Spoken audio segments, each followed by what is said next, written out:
damos ya la bienvenida en el plató de Córdoba TV a Luis Jiménez Alcaide. Luis, muy buenos días, bienvenido. Buenos días.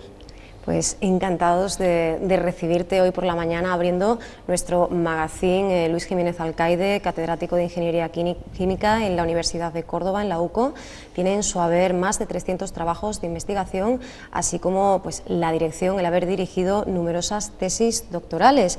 Luis, los papas del primer milenio y 20 siglos del papado son cimientos, entendemos que fundamentales, pilares básicos necesarios de esta obra que hoy presenta y precedentes de esa eclosión a partir de ese interés tuyo por la figura del pontífice a lo largo de la historia, ¿no?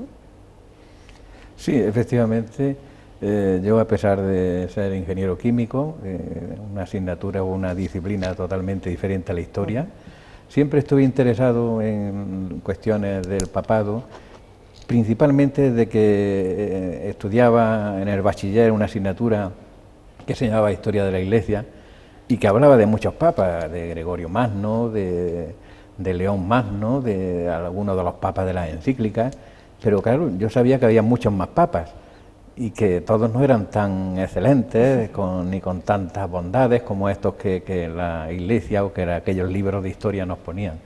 Y entonces yo siempre estaba interesado, ¿cuál sería la historia de los otros papas? Porque son 264 los que hay hasta el momento, ¿no?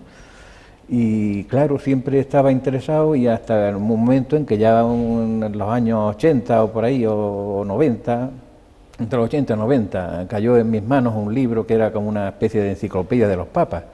Empecé a leerlos, ya empecé a comprar otros libros, realmente algunos eran muy complicados de leer. Comentaba yo con algunos amigos que estaban interesados en el tema y decían, no, esto para nosotros es demasiado duro, yo no puedo leerme este libro porque esto me requiere mucho tiempo.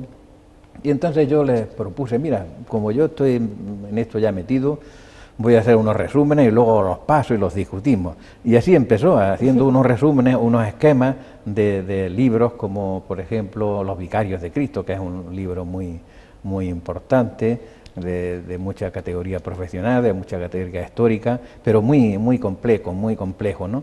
Y esos resúmenes pues fueron realmente aumentándose, ese esqueleto, digamos, fue aumentándose con la lectura de otros, y de ahí ya salió pues el primer libro que publiqué en Gráfica SOR de Écija, que se llama Los papas del primer milenio.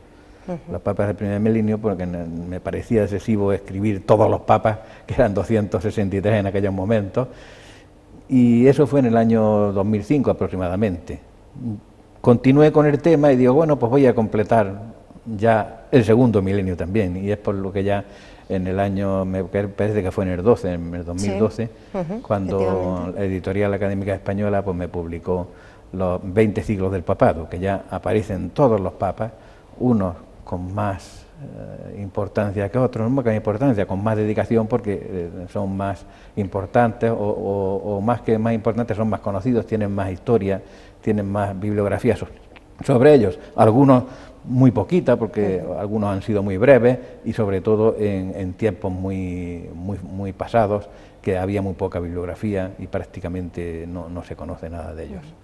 Tanto en el primero como en el segundo, es más, hay que decir que incluso en esos orígenes, en esos resúmenes que tú hacías, vemos ese afán didáctico y podemos comprobar que ese discurso cercano, el enfoque divulgativo, en esta nueva obra se mantiene, ¿no? Por encima de todo, el espíritu de enseñar y de acercar una realidad que, como dices, puede resultar árida a priori.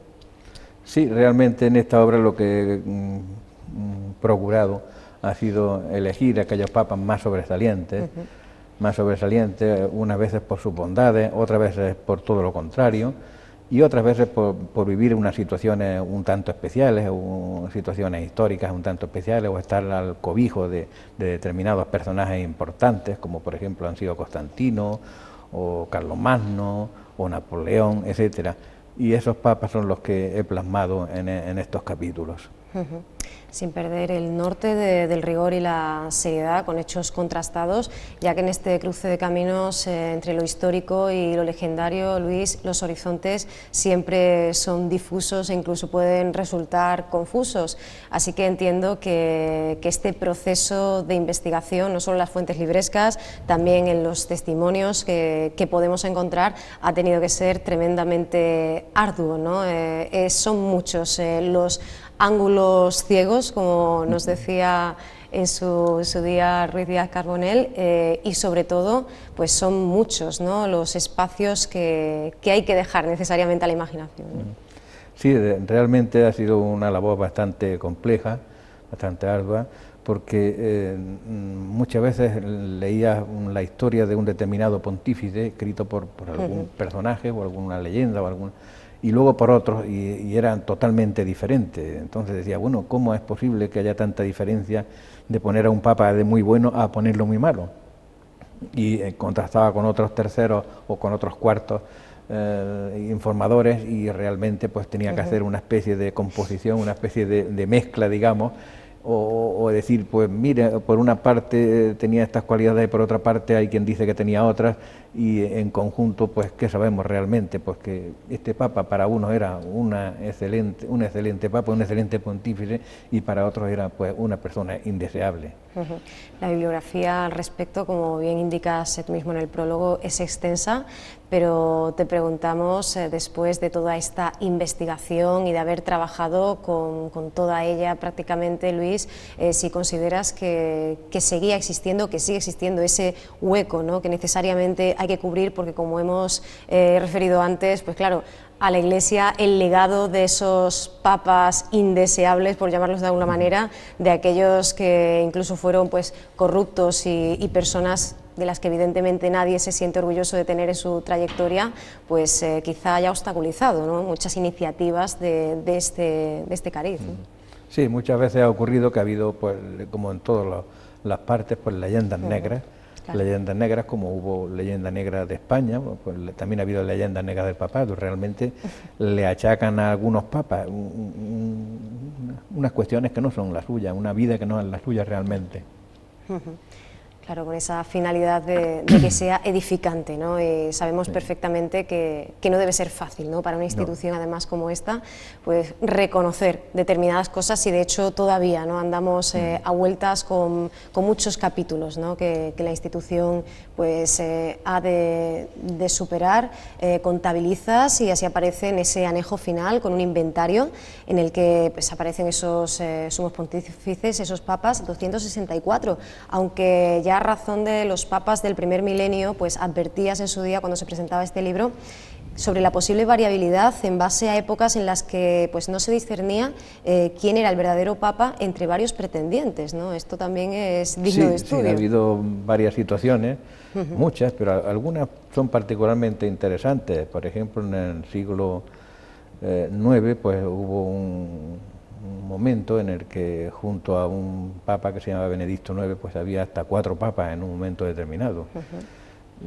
Y Benedicto IX, por ejemplo, en algún momento dimitió 2 veces o abdicó 2 veces, como le pasó al último pontífice, que es el papa emérito ahora mismo. Es decir, que no es que el único que lo ha hecho. En aquella vez, Benedicto IX, después de tener 2 o 3 papas o antipapas a su alrededor, pues dimitió porque o abdicó porque quería casarse con su prima, y entonces su propio tío fue el que le indujo a decir, pues sí, debes de dimitir, te preparamos la dimisión, te preparamos la abdicación. Abdicó, y el propio tío fue el que realmente fue luego papa en su lugar. Es decir, y llegaron un momento en que hubo hasta 4 antipapas en aquel momento, o papas, alguno de ellos sería realmente el verdadero, y fueron desapareciendo poco a poco, hasta que Benedicto todavía, porque empezó muy joven, empezó con 18 o 20 años a ser papa, y entonces pues realmente fueron muriendo todos ellos. Y en un momento determinado ya, pues cuando ya podía haber sido libre, pues dice, no, pues ahora abdico, y abdicó para dejar el papado libre. Eso fue una situación realmente muy tensa, y otra fue en el siglo XIV, cuando el cisma de Occidente, en el que también hubo 4 papas en determinados momentos, y uno de ellos fue el famoso Papa Luna, que era el Papa español, uno de los papas españoles que hubo, que realmente hay quien considera que no fue papa sino antipapa, pero en fin, la cuestión también ahí fue muy tensa y se solucionó también con un interregno de 2 años en los que no hubo papa, o bueno, uno tuvo que dimitir, uno abdicó, mejor dicho, que abdicó por llevar a buen puerto la cuestión, otro fue condenado, porque ese era un malvado totalmente, era el Juan XXIII, y que tenía así como 55 cargos y fue inculpado de 5 de ellos, con eso eran suficientes más que para eliminarlo o alejarlo del poder, y el tercero pues creo que, bueno, que era el Papa Luna, que se retiró a Aviñón y en ese momento, pues después del interregno, pues ya solamente quedaba el Papa Luna, que fue el que murió mucho después, y nombraron o eligieron como Papa a Martín V, que fue el Papa que realmente ya terminó con el cisma. Ante esos espacios de indefinición, tú contestas desde la propia introducción de esta obra, desde el prólogo, con esa necesidad de indagar y de hacer pedagogía, pues nada más comenzar, por ejemplo, con la etimología, ¿no? Porque aquí también habría mucho que referir, el uso de este título, de este tratamiento, del concepto papa, de esta mención, que ya aparece en la tumba de Marcelino en el siglo III, pero que también podría aludir a otros obispos orientales, es decir, que para referirnos al Papa como el sumo pontífice, pues tenemos que esperar realmente pues hasta finales del siglo IV y quizá nos aventuremos, ¿no? Pero sí, sabemos que es muy posterior, ¿verdad? Que entre el término y la concepción actual, pues media, ¿no? Sí, al menos un centenar de años. Sí, sí, hay cuestiones en que la etimología del Papa o el papado o el pontífice o el vicario de Cristo o su santidad, pues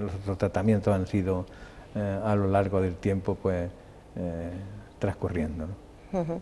Hoy por hoy, pues así lo reconoce el diccionario de la Real Academia de la Lengua. Papa es sinónimo de otros títulos, entre ellos algunos de los que has apuntado.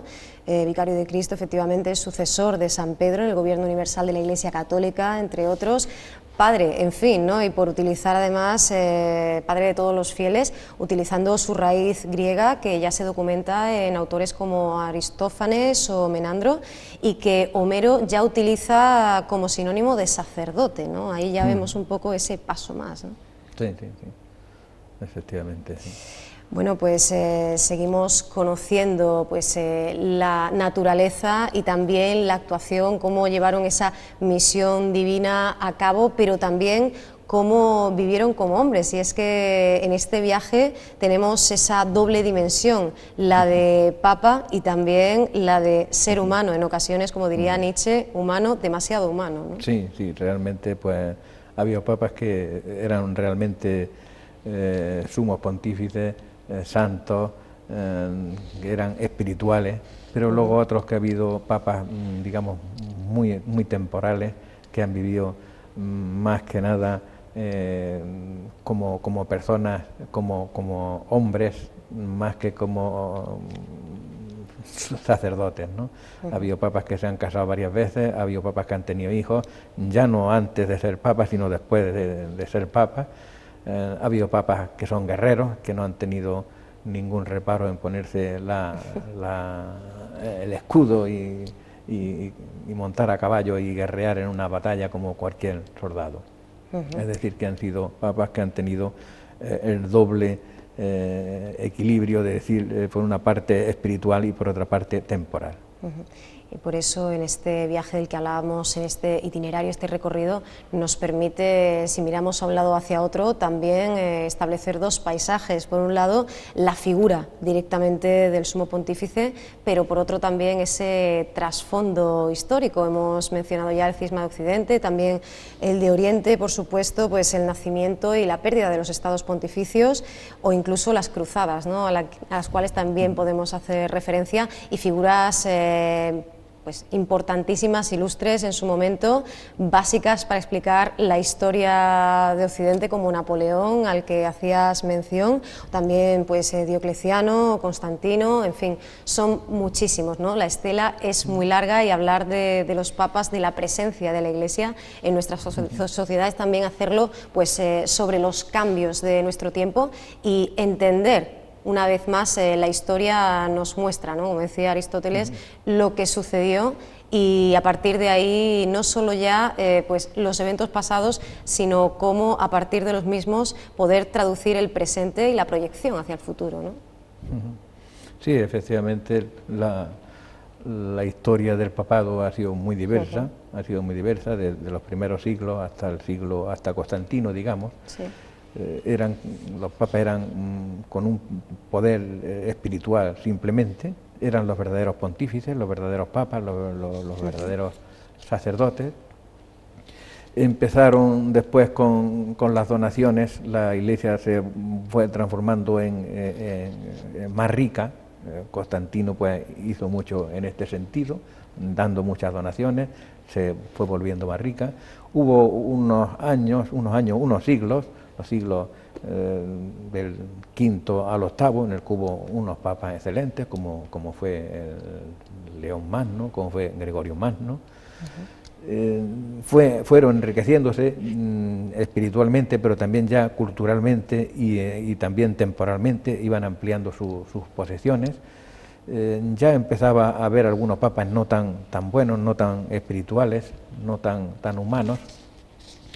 Después, con los estados pontificios, la creación de los estados pontificios con el Papa Esteban II y Adriano I, respectivamente, con las donaciones que hizo Pepino y su hijo Carlomagno. Entonces ya es cuando empezaron los estados pontificios realmente, y el Papa ya no era espiritual solo, sino que tenía un poder temporal. El Papa era como un rey, digamos. Y hubo entonces hasta ya el siglo XV o XVI en el que los papas realmente eran muchas veces elegidos no por quien tendría que elegirlos y no por su buena bondad, por su bondad, por su espiritualidad, sino por su poder. Muchas veces pasaban de padre a hijo, pasaban de una familia a otra. La familia Médicis, por ejemplo, fue tan importante como para tener 13 papas, 3 antipapas y más de 40 cardenales, o sea que realmente eran familias con poder. Así ya pasó al siglo XVII, XVIII, XIX, y en el que se pierden los estados pontificios y nuevamente el papado ya en el último siglo podemos decir que ya tiene mucho menos poder temporal, porque ya no tiene nada más que como Estado el Estado Vaticano, que sí que es muy rico pero que es muy pequeño, y tiene más poder espiritual. Es decir, que podemos decir que al principio los papas, los primeros siglos, eran muy espirituales, y los últimos también podemos decir que son más espirituales que los que ha habido en el centro de la historia.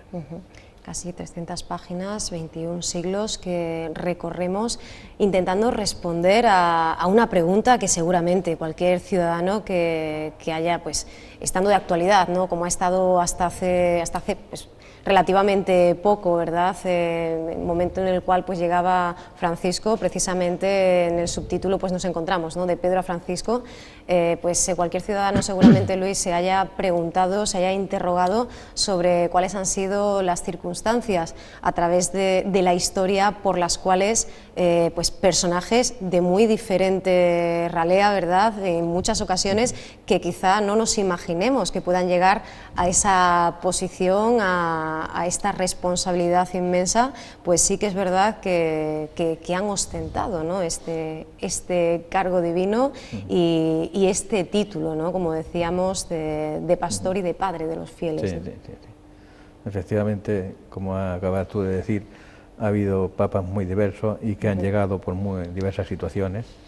Ha habido papas tan jóvenes como de 11 o 13 años, o de poco más, y sin ninguna formación, y en cambio pues ha habido otros papas excelentemente nombrados, como realmente ha ocurrido, pues no sé, desde el siglo XVIII-XIX, todos los papas ya tienen una formación espiritual muy importante, son verdaderos pastores del catolicismo, y realmente se puede decir que no es como en épocas pasadas, en la Edad Media, donde los papas pues dejaron mucho que desear por su mala formación, por su mal comportamiento y sobre todo porque estaban en manos de familias, muchas veces familias ni siquiera de primera magnitud, digamos, de primer orden, sino familias de segunda fila, que eran los que dominaron el papado durante muchos años.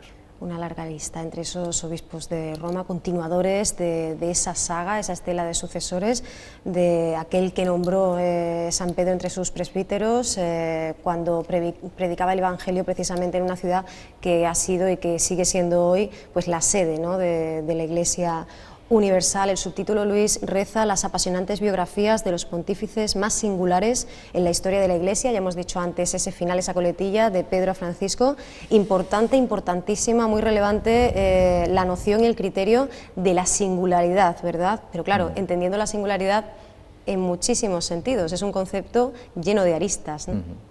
Sí, la singularidad muchas veces, como he dicho en algún momento ya, ha sido debida pues a que realmente eran unos papas excepcionales, excepcionalmente buenos, excepcionalmente bondadosos, excepcionalmente espirituales. Otras veces, por el contrario, que han sido papas nefastos, con muchísimos defectos. Otras veces porque han sido papas muy polivalentes, que tanto eran espirituales como temporales, tenían mucho poder espiritual, pero también mucho temporal. Y otras veces papas que realmente no han sido ellos los que han figurado, sino que se han encontrado rodeados de otros personajes muy importantes, como Carlomagno, o como Constantino, o como Napoleón, o que se han encontrado en situaciones como la pérdida de los estados pontificios, que fue cuando pues Italia se independizó como país. Y no podían faltar los mártires, ¿verdad?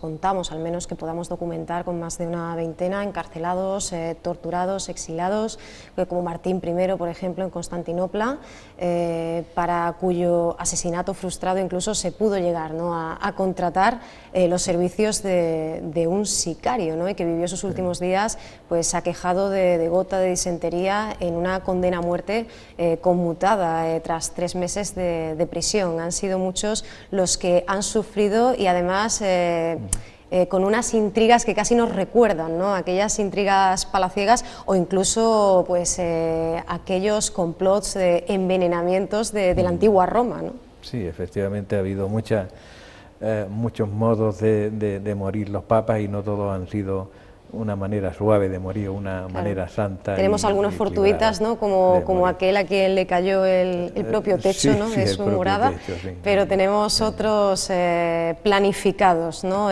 por diferentes intereses. Planificados, incluso otros propios papas, en momentos en que había papas y antipapas, han sido los que han inducido a cometer esos asesinatos.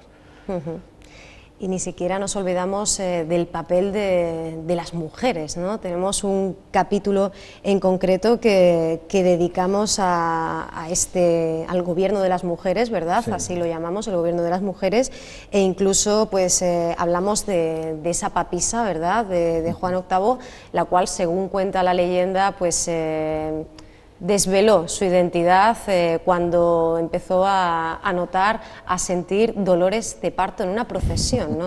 Seguramente de la realidad a esa leyenda, sí, a esa historia que nos ha llegado, a esa anécdota, pues diste bastante, ¿no? Sí, realmente esto es una leyenda, lo que pasa es que es muy apetecible, claro, es y muy, gusta muy, mucho, muy pero curiosa, realmente, sinceramente. pues, sí. La leyenda dice que una chica muy guapa además, pues se vistió de hombre pues para poder estudiar, porque en aquellos momentos no estudiaban, y entonces consiguió gran sabiduría.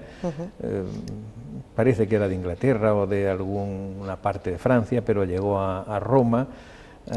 Por su saber pues consiguió muchísimo prestigio, de forma que la eligieron papa, como Juan VIII, pero al mismo tiempo pues era una trabajadora incansable,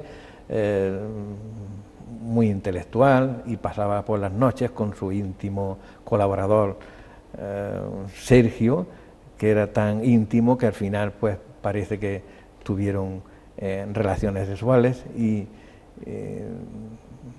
pues la papisa o el Papa Juan VIII como mujer pues quedó embarazada y en una procesión pues parece que le vinieron los dolores de parto y allí pues mismo, parece que allí mismo pues no dio a luz a un hijo, tiempo, que ¿no? luego realmente pues parece que es una historia, una historia más que una historia, una leyenda.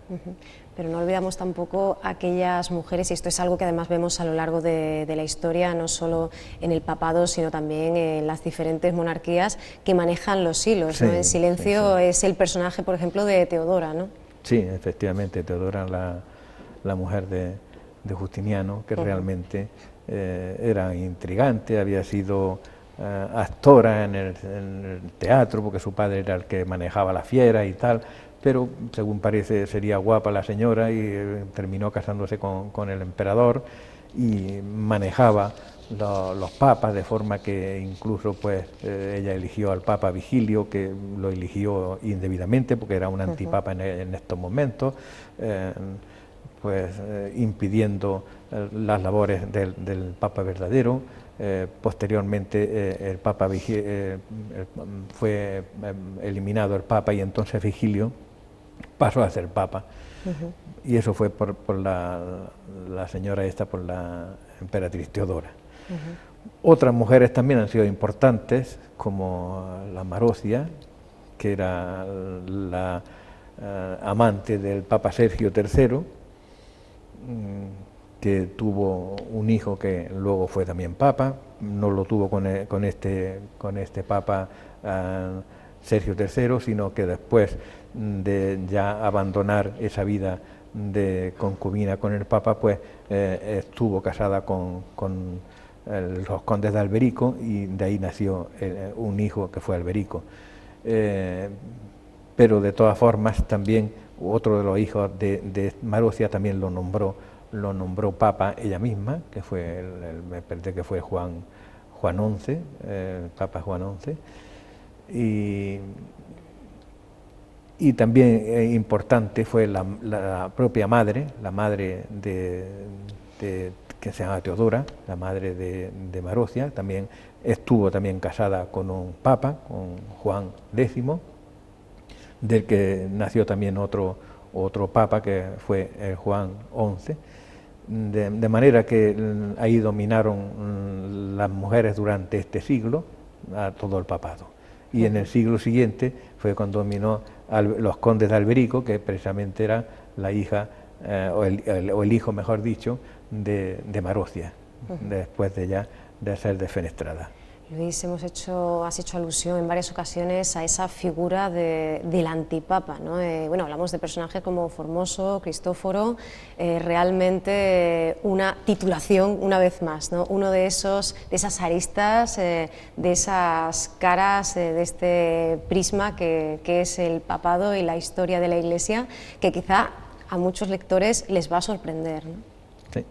Lo de la historia de Formoso me parece... Sí, el antipapa, la figura del antipapa, sí. Y un poco cómo, en fin, cuál es la casuística, qué vicisitudes se presentan para que estos personajes con mayor o menor motivación pues acaben recibiendo Formoso realmente no fue antipapa, fueron otros. Formoso sí fue papa. Lo que le ocurrió a Formoso es que tuvo un antipapa en su contra, y con desavenencias con el poder establecido, los condes de Spoleto en aquel momento, pues Formoso, después de morir, entró al Esteban VI al poder, que por venganza lo que hicieron fue desenterrar a Formoso y después de varios meses sentarlo en un sillón y hacerle un juicio, vestirlo con los atuendos papales y hacer un juicio que por el Papa Formoso, como naturalmente no podría contestaba pues un pequeño presbítero en su lugar. Entonces eso es lo que se llamó el sínodo cadavérico. Efectivamente. El sínodo cadavérico, lo condenaron, lo cortaron los dedos de las manos, lo tiraron al río, al Tíber, quedó en las redes de un pescador y nuevamente pues lo rescataron y lo llevaron a enterrar. Y a los 10 años, el siguiente papa, Sergio III, que fue el que estaba, era el amante de la Marucia que hemos hablado anteriormente, sí, pues también volvió a desenterrarlo también digamos, por venganzas. Y episodios muy oscuros, ¿no? Se han visto pues injustamente, ¿no? en esa situación, en el caso de Fornos. El siglo IX y el siglo X es una época realmente conmovedora para la Iglesia. Pues apasionante, como decíamos, e incluso bueno, asistiendo a capítulos, a pasajes de crímenes múltiples, como el perpetrado por Eleuterio, pues hermano de Anastasio el bibliotecario, y que acababa con la vida de la hija del Papa Adriano II y con la de su mujer.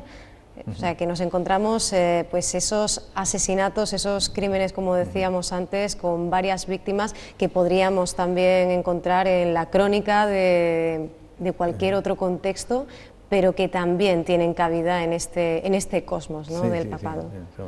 Son épocas en las que ha habido estos problemas tan atroces como esa muerte de ese papa que tenía una hija que la tuvo antes de ser papa, luego por alguna situación pues renunció al matrimonio, llegó a papa, un papa bastante aceptable, digamos, pero por motivos políticos pues alguien raptó a su propia hija y raptó también a la madre de la hija y la violó, la abusó de ella y luego la asesinó, asesinando también a su propia madre, a su propia suegra en este caso.